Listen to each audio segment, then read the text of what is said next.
Yeah, g'day fellas, welcome back. How we doing? So Tokyo Expressway Central Outer Loop is this week's daily race C. The qualifying car looks to be the GT86.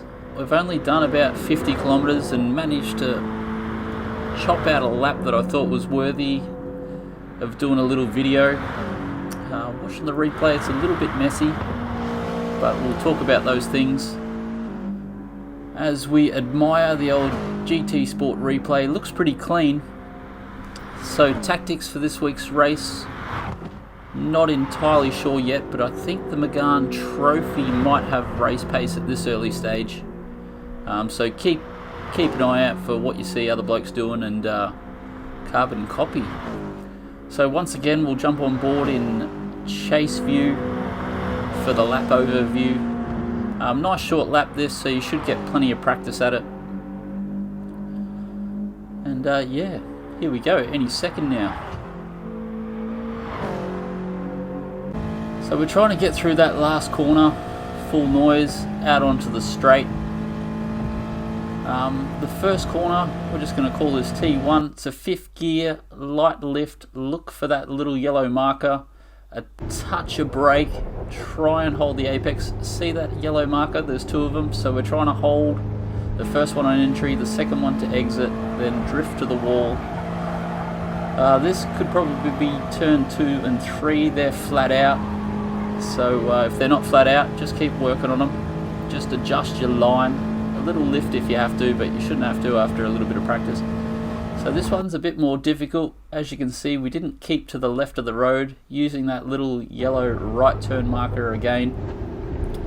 It's another one. See the 2 little circle yellow markers on the inside? Once again, you're trying to hold the apex.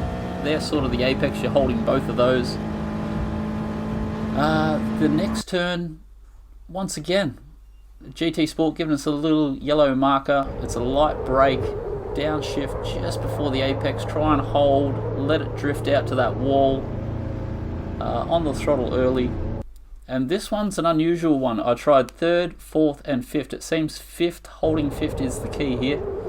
Once again, 2 yellow markers on the inside, hold both of them. Once you see the second one, it's wide open throttle again. This is a slalom section, so just try and slalom the car through there, no sudden movements. Carrying as much speed as possible. This lap is actually really quick.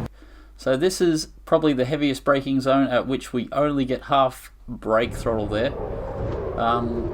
Downshift before the apex, once again holding those 2 yellow circle markers. Wide open for the rest of the lap. Now this final corner is a bit touch. We're going to miss the apex here, but it's good enough for a 16 flat. There's another metre of road we could have used there. A little bit of extra speed we probably could have carried. And something like that will get you through the lap in about 1 minute 16. So we'll go full speed this time.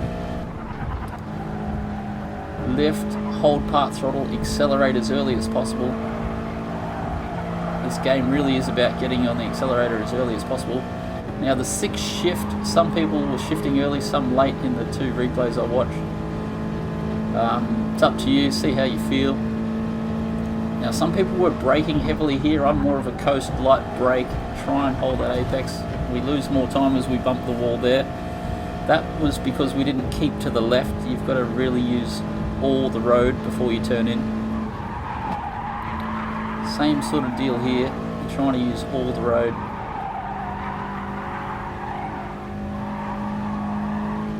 Hustling through the slalom section, hold 5th, out onto the last straight.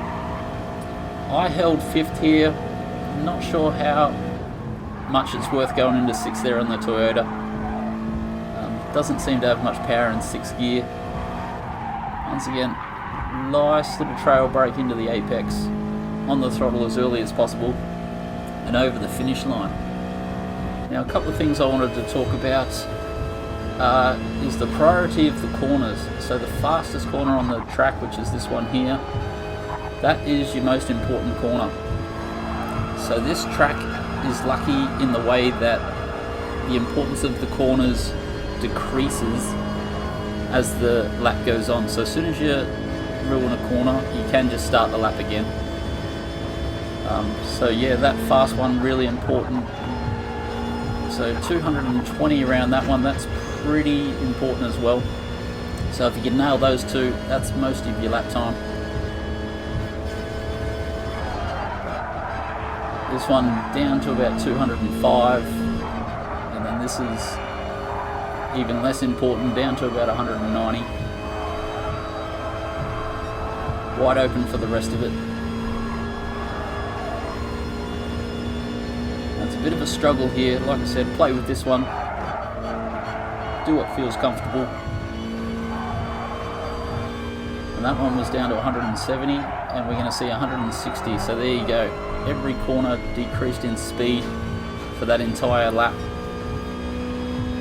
So keep grinding at it.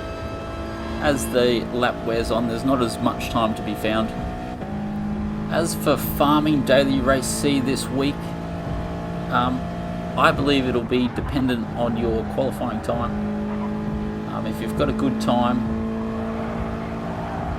top 5 time should be the key here, as in top 5 in your races. When you're starting the races, are you in the top 5?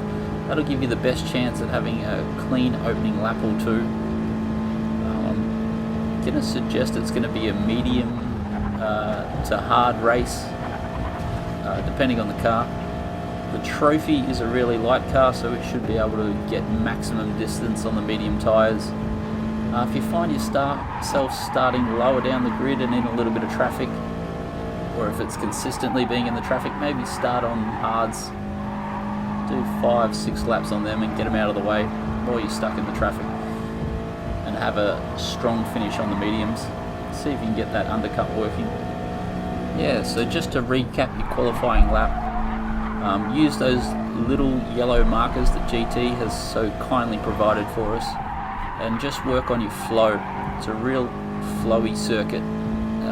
As long as the car feels gentle and it's not jerking around, you should be carrying enough speed for a decent time. Well, thanks for watching. If it's been of any help, give us a thumbs up. If you're new here, don't forget to subscribe. And yeah, we should get some race streams out soon. Cheers, fellas.